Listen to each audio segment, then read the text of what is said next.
Salut Stéphane et bienvenue sur cette interview, les facteurs déterminants d'un entrepreneur qui souhaite vivre la vie qui l'inspire.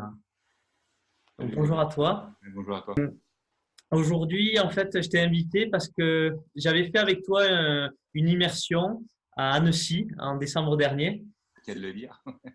Ouais. Et pour rappeler aux gens en fait ce que j'ai fait, c'était en fait Stéphane est instructeur de la méthode Wim Hof, qui est une méthode qui repose sur trois piliers la respiration, donc un cycle de respiration particulier, la concentration et ensuite une immersion dans un environnement très froid. Et là, c'était en l'occurrence de l'eau à 1 degré. Donc, une piscine avec, il y avait 30 kilos de glace à l'intérieur. Et ça a été une expérience extraordinaire, hein. Et en discutant avec toi, Stéphane, je me suis dit, mais franchement, ça serait vraiment du bonheur de faire une interview avec toi et que tu nous partages en fait ton histoire, hein.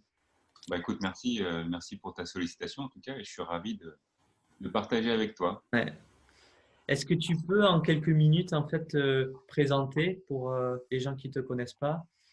Oui, je suis Stéphane Janson, j'ai 47 ans, j'habite Annecy, et aujourd'hui j'ai deux activités principales. L'une, je suis recruteur dans l'industrie du sport, donc, pour les fabricants de matériel de sport.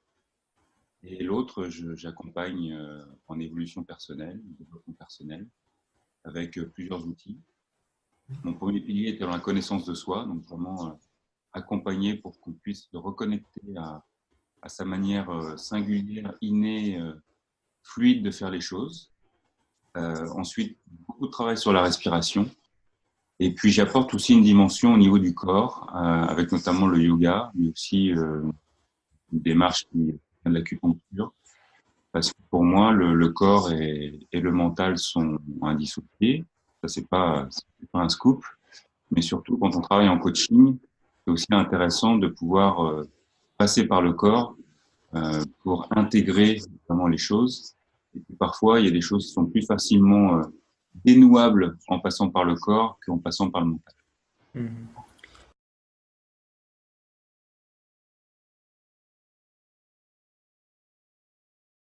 Enfin, ton approche est basée sur trois piliers, la connaissance de soi, le corps et le mouvement, et l'énergie, la respiration, comme tu nous en parlais. Tout à fait. Donc, moi, je viens du sport de haut niveau. J'étais triathlète de haut niveau il y a très longtemps maintenant, il y a presque 20 ans. J'ai eu la chance de faire que ça pendant 4-5 ans. Donc j'ai un rapport au corps et à l'énergie et à la respiration qui est particulier. Ce qui me motivait à cette époque-là, c'était d'explorer en fait un petit peu mes propres limites avec ce corps et ce mental. Mhm. Et j'ai compris en fait dans ma deuxième partie de carrière, j'étais dans l'industrie, patron de marque, patron de société dans l'industrie du sport. J'ai compris en fait qu'un manager était un athlète de haut niveau et que il n'était pas seulement un cerveau. Il Mhm. avait besoin de son corps parce qu'à travers le corps, il y a beaucoup de choses qui sont reçues et beaucoup de choses qui sont activées. Il y a besoin aussi d'énergie parce que tous les matins, quand on passe la porte du bureau, il faut être en énergie pour faire ce qu'on a à faire. Et puis ensuite, on a aussi besoin d'énergie dans sa vie d'homme, de papa, de mari, d'ami. Donc cette gestion en fait de l'énergie à travers la respiration notamment et du corps à travers le sport ou des activités comme le yoga faisait pour moi complètement sens avec en parallèle une démarche plus cognitive sur la connaissance de soi. Et tu disais, dans ce que j'ai retenu, c'est que quand le matin on va au travail, il faut être voilà, en pleine énergie. Et toi, en fait, qu'est-ce que tu as mis en place le matin pour commencer ta journée d'entrepreneur au top? Alors moi j'ai un rituel en fait, je me lève assez tôt, je me lève vers 5h30.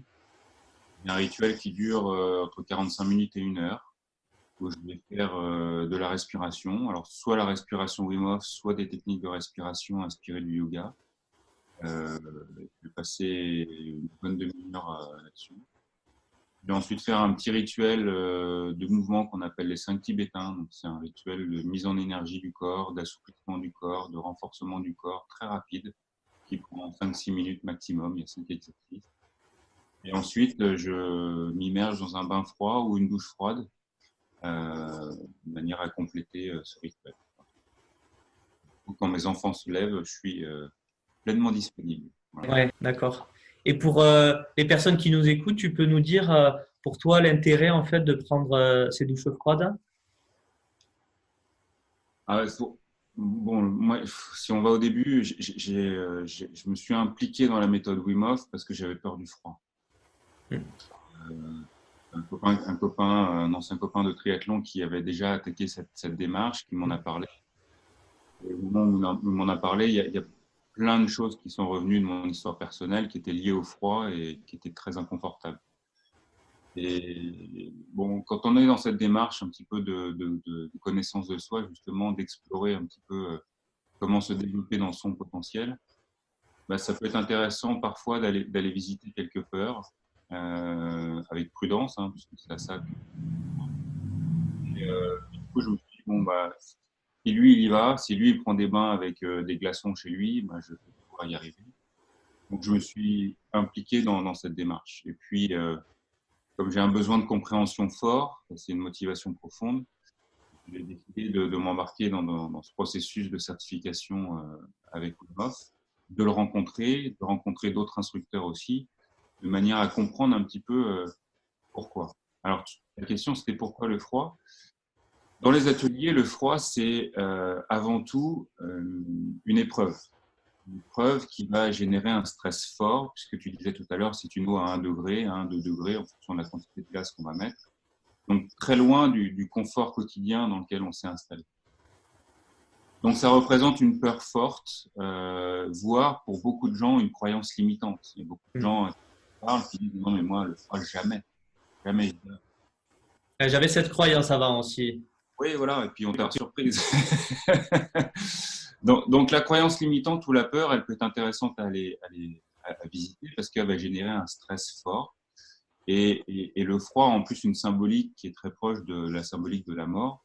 Donc, le stress qui va être mis en jeu, c'est un stress de survie. Et donc, on peut apprendre, en fait, grâce à la respiration, grâce à la concentration, grâce au relâchement du corps, à reprendre contrôle de ce stress de survie et finalement d'apprendre. En apprenant à gérer ce stress, on va aussi apprendre à gérer le stress quotidien. Donc, tout ce qu'on va mettre en œuvre pendant ces 3-4 minutes d'immersion, où on va se connecter à soi et on va prendre le contrôle de ce système autonome de survie, sont des choses qu'on va pouvoir euh, transposer dans la vie de tous les jours. Hmm. Donc, c'est intéressant en fait de le ritualiser et tous les matins, voilà, d'avoir 3-4 minutes comme ça où on se dit ben, finalement, j'en suis où avec l'inconfort? Est-ce que j'arrive là maintenant à trouver du confort dans l'inconfort? Et ça, c'est une question que je vais pouvoir, c'est une ressource du coup que je vais pouvoir solliciter dans ma vie de tous les jours. Ça, c'est la première raison pour moi. Il y en a plein d'autres, hein, mais en tout cas, c'est pour ça que je le fais.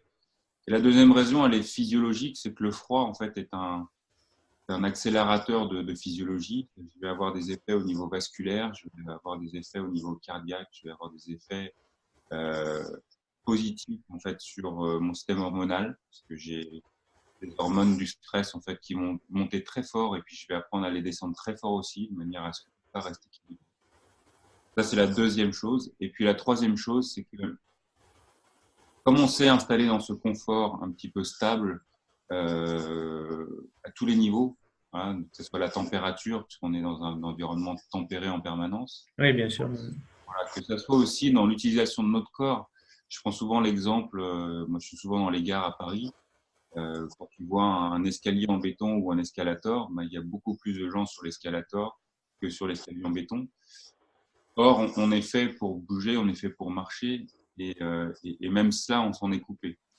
Donc, de remettre un petit peu d'inconfort va obliger notre corps à ressolliciter des capacités adaptatives qui font qu'on reste en bonne santé. Il ne Hmm. faut pas oublier que le corps, si on le laisse faire et qu'on le sollicite régulièrement, il est tout à fait capable de s'adapter à des environnements assez rudes.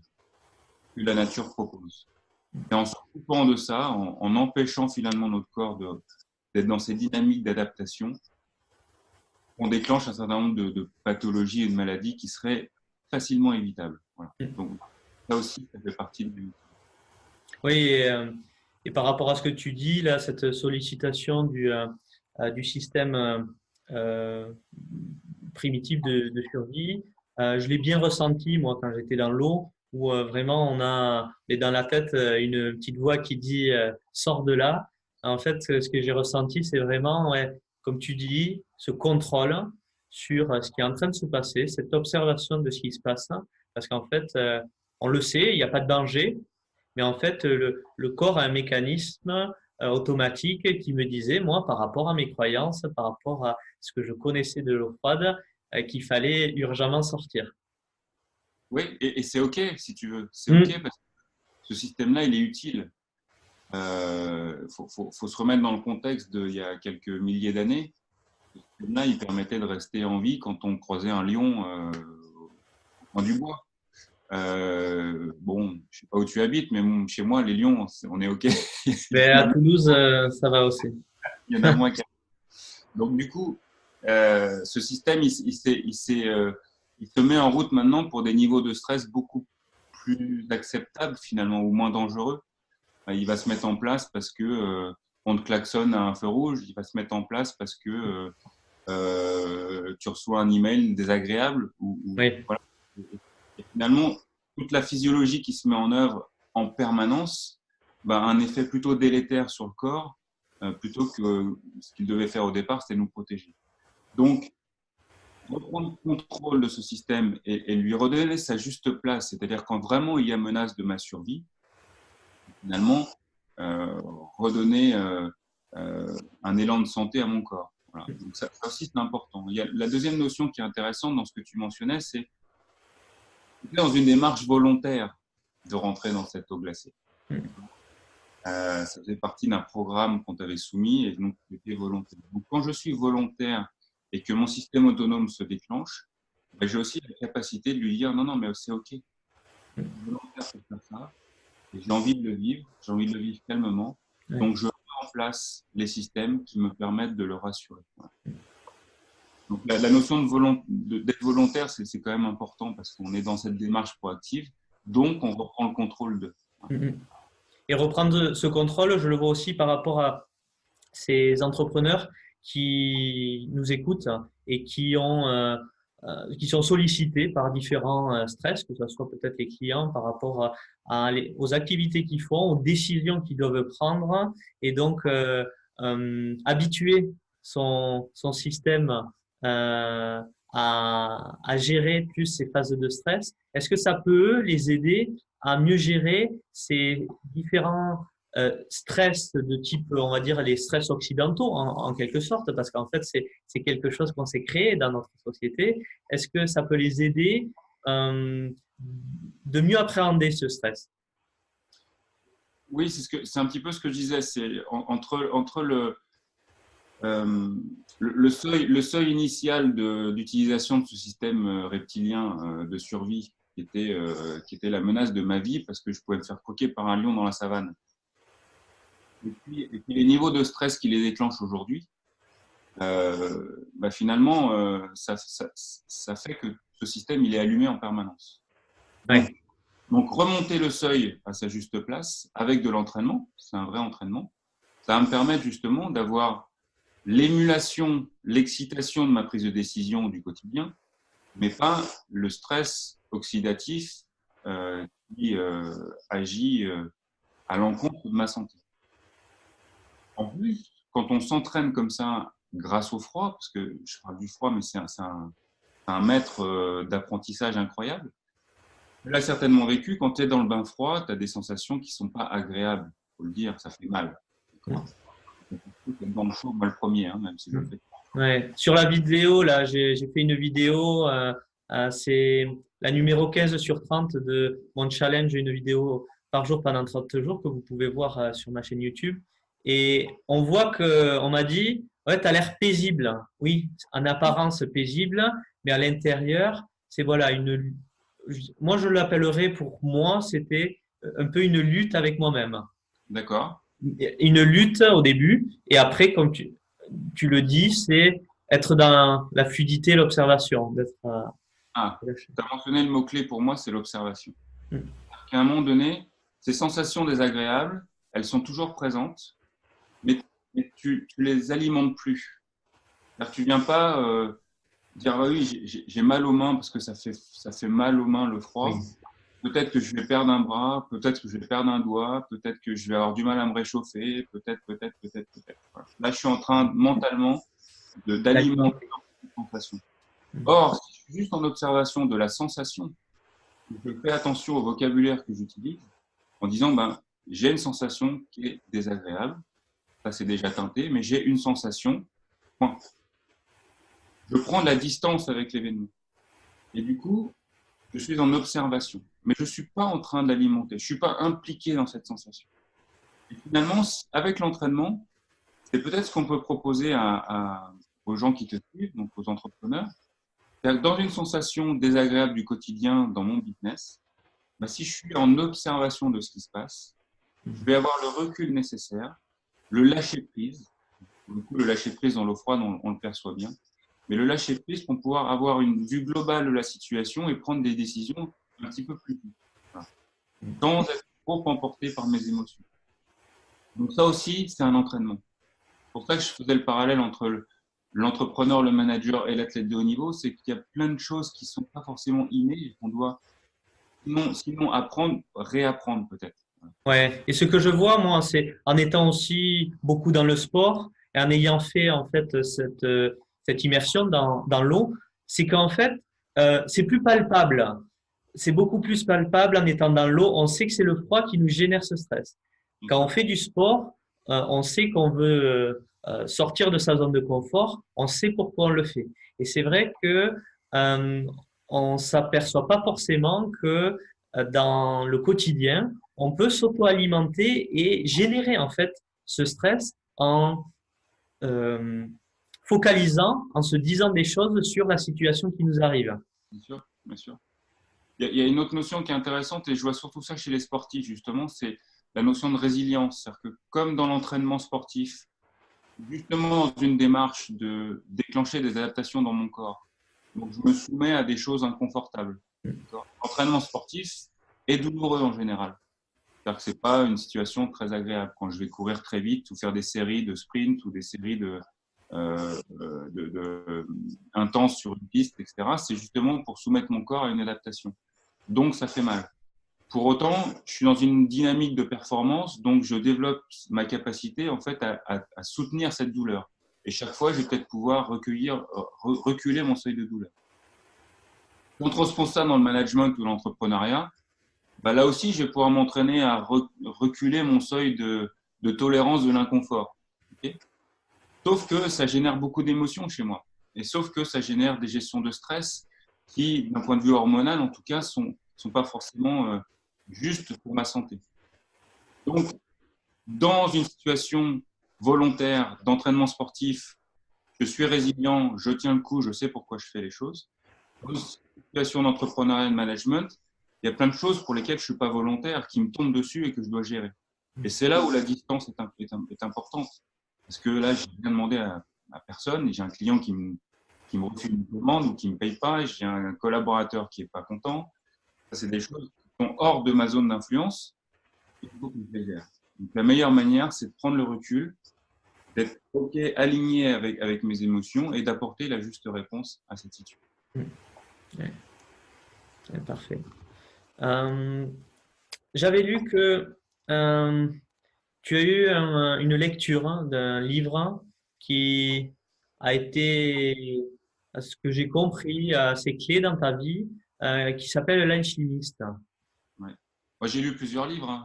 Ouais, mais bien sûr, je me doute.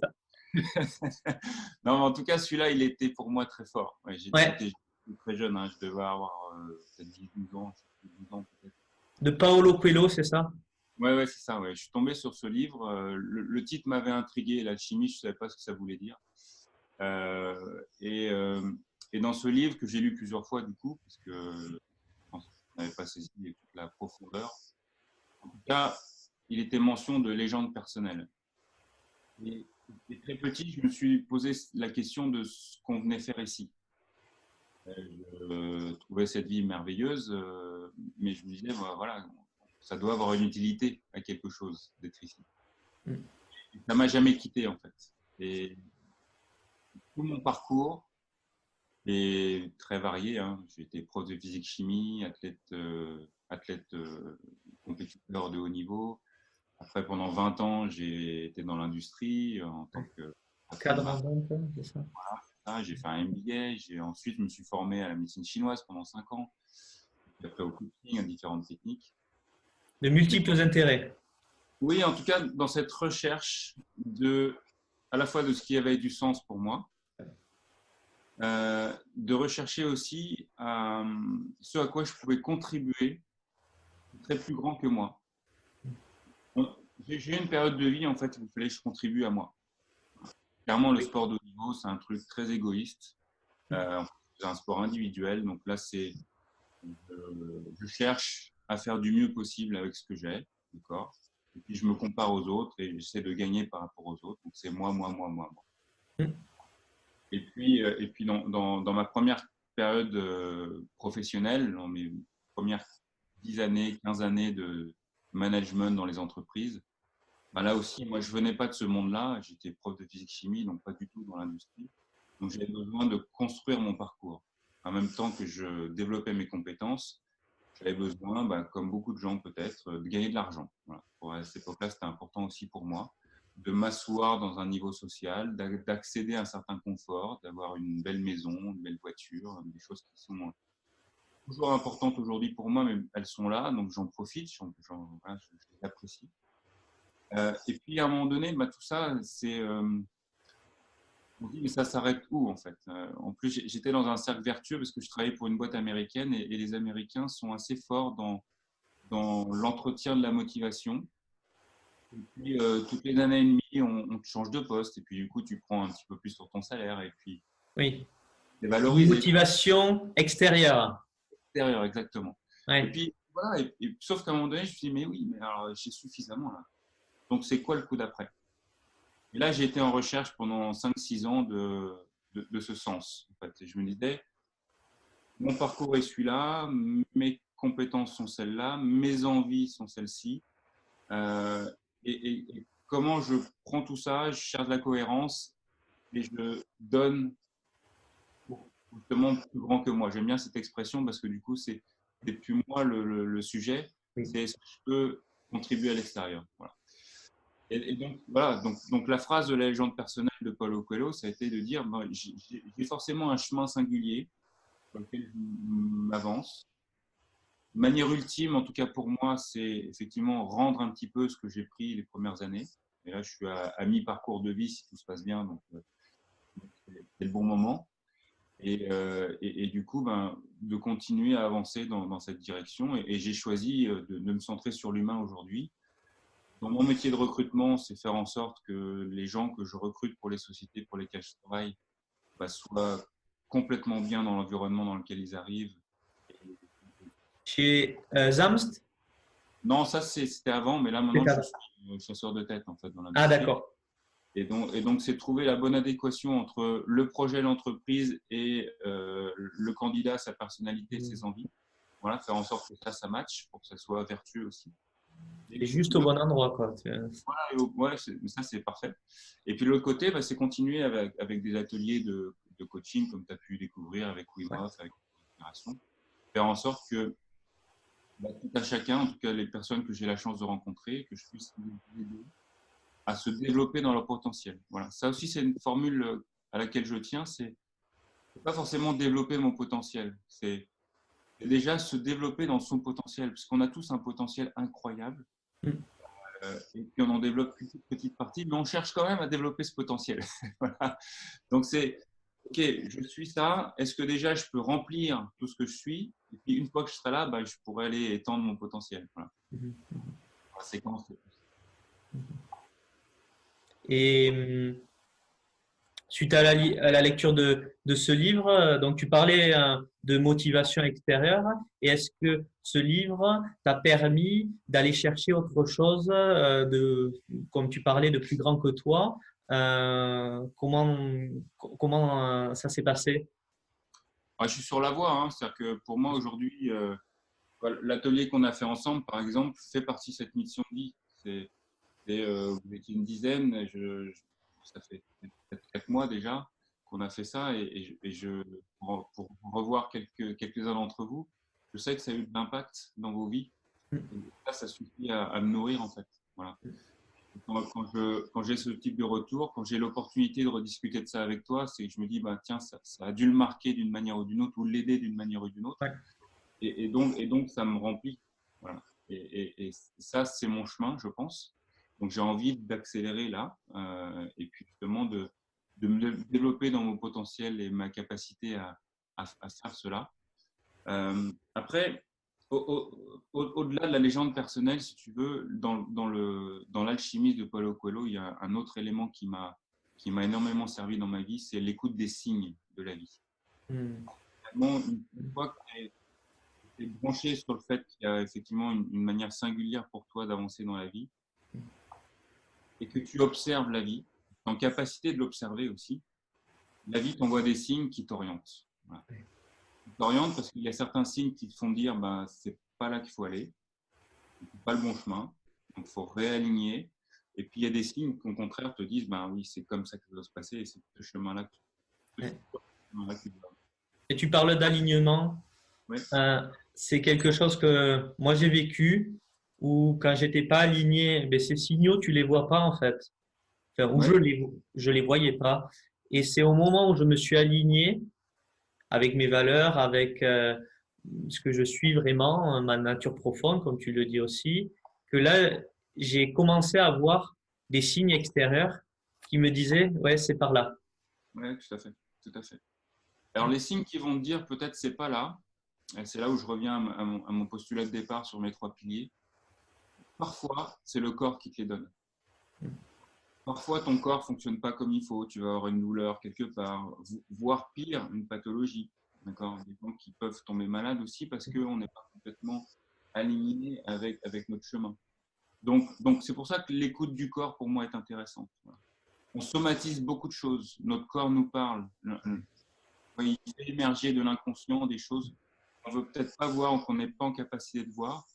Mais lui nous interpelle en disant attention, là, soit il y a un truc que tu n'as pas complètement géré, soit il y a un truc qui n'est pas complètement au juste pour toi. Donc l'écoute du corps en même temps que l'écoute du cerveau, et puis l'écoute du cœur, hein, Saint-Exupéry, ça c'est aussi un élément intéressant. Et tu pourrais donner un conseil à ces entrepreneurs qui nous écoutent pour ben, savoir comment euh, écouter ces signes de la vie ou s'écouter soi-même pour vivre cette vie qui les inspire et pour hum, révéler leur potentiel. Mmh. Euh,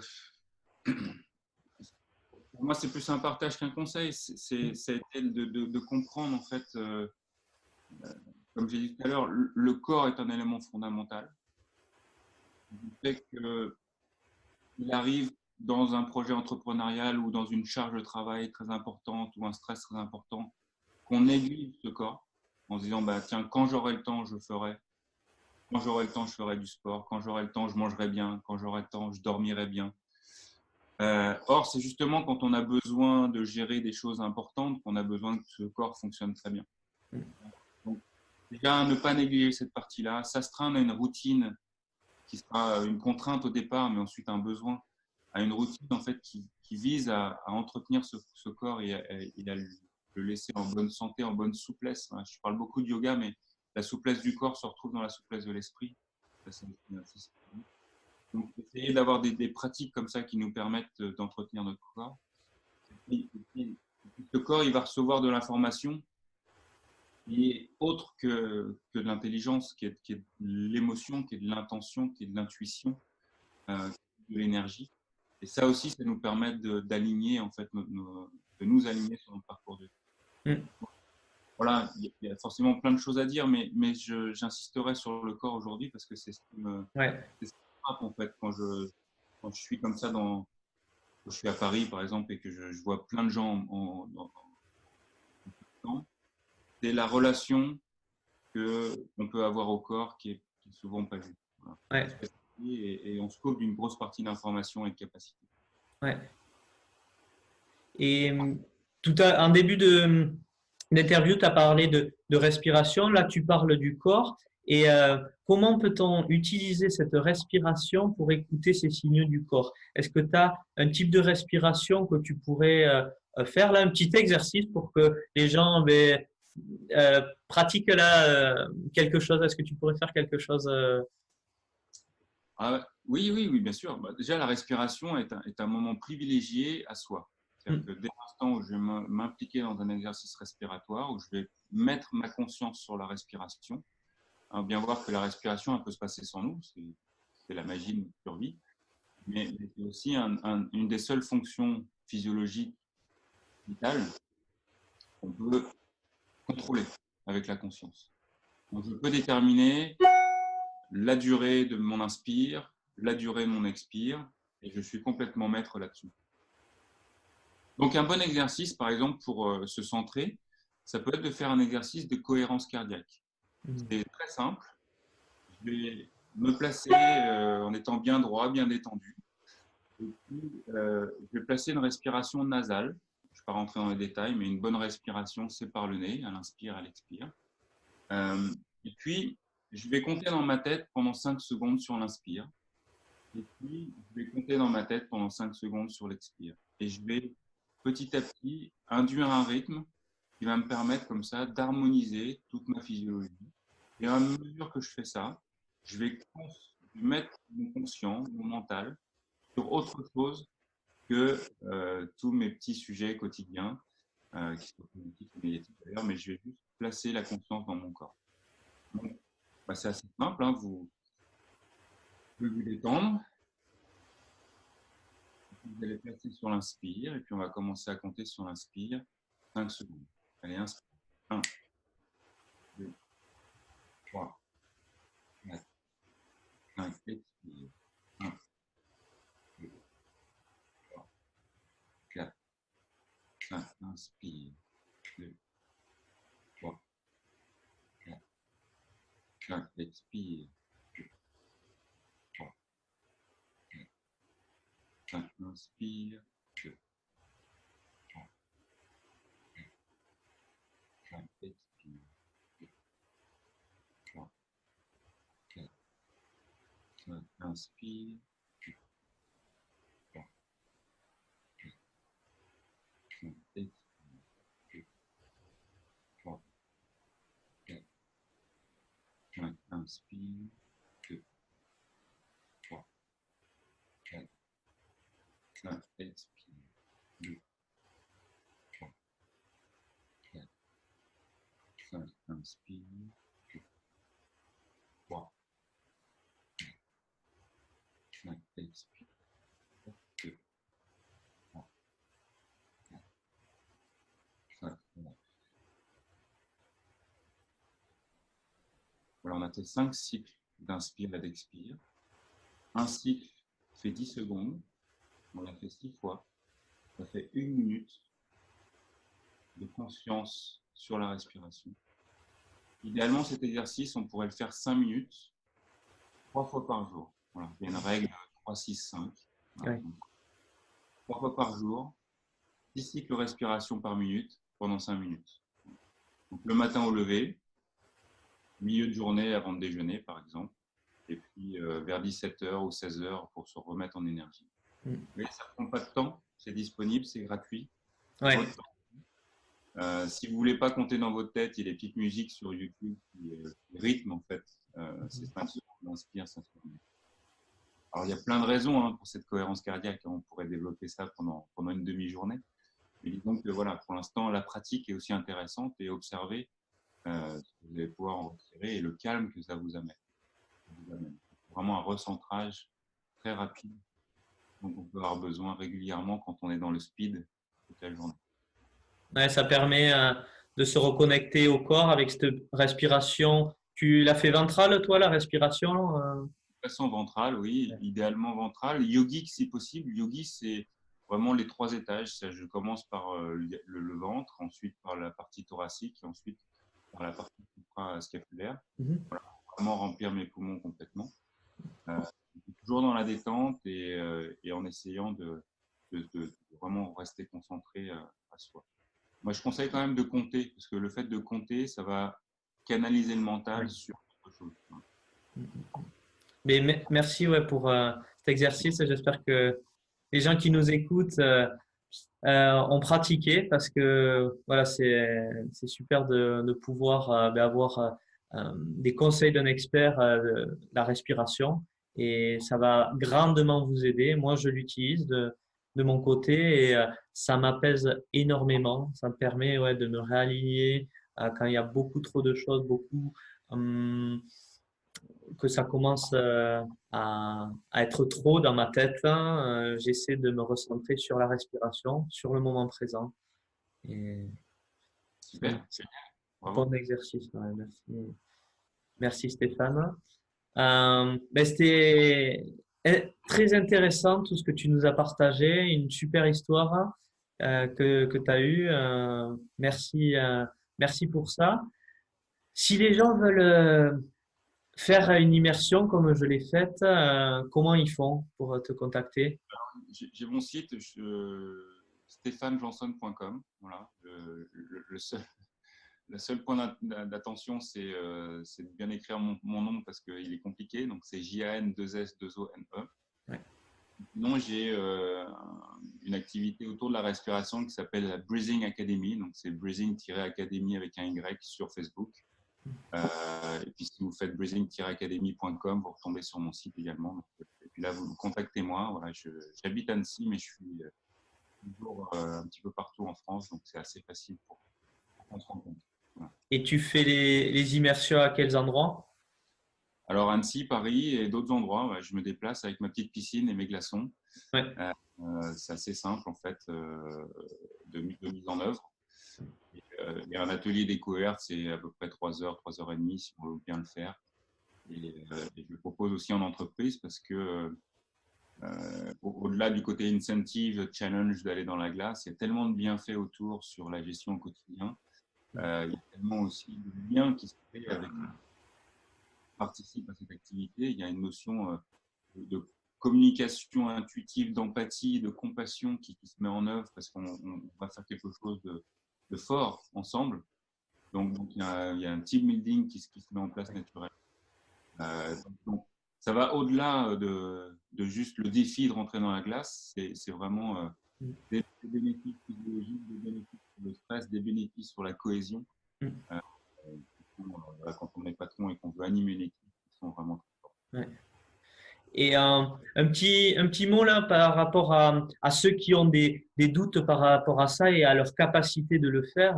Moi, quand j'y étais, il y a une des participantes qui avait eu de fortes émotions parce que voilà, elle se sentait pas d'y aller. Et pour la rassurer, tu lui avais dit, mais est-ce que tu es obligé d'y aller?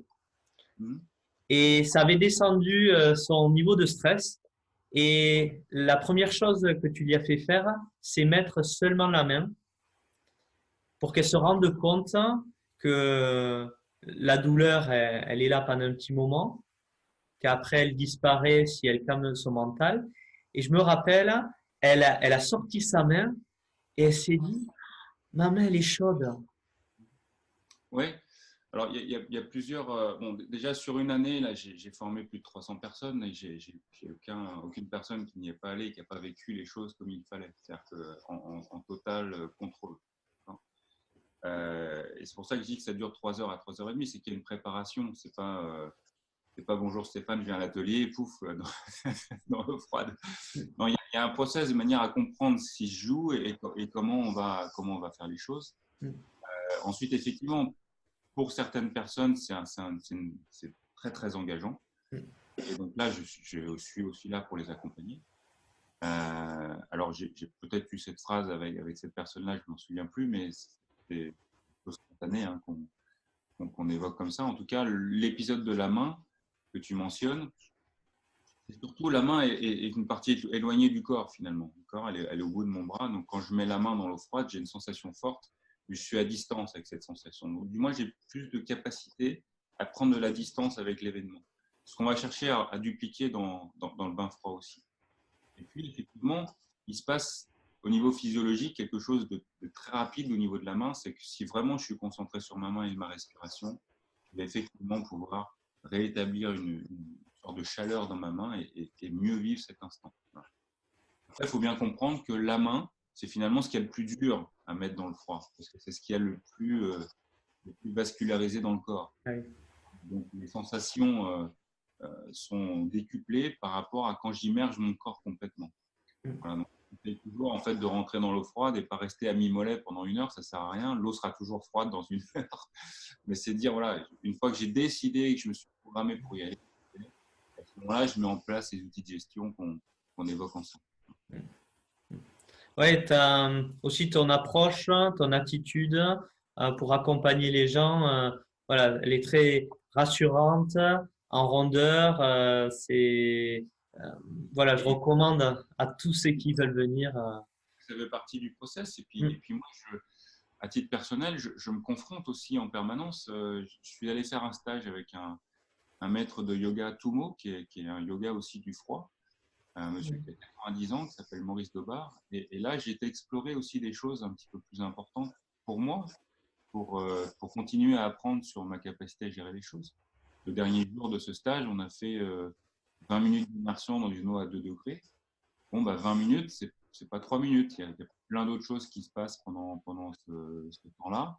Il y a plein d'autres choses qui se passent après aussi. Donc beaucoup d'humilité par rapport à tout ça. Voilà, je sais ce que ça représente, oui.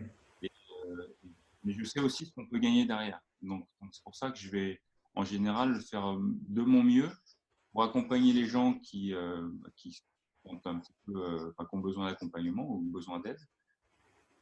Ces personnes y arrivent parce que je sais tellement que ça peut générer derrière de bénéfices, il faut absolument que ça se passe bien. Voilà. Mm, C'est mon ambition. excellent. Et merci encore, Stéphane. Merci à C'était très toi. riche. Ce dimanche matin, là, c'est parfait. Parfait, parfait, parfait. J'ai fait ma respiration avant, donc tout va bien. Voilà. Ah ouais, nickel. Je te remercie et je te dis à très bientôt. Ça marche, à Au bientôt. Bye. revoir.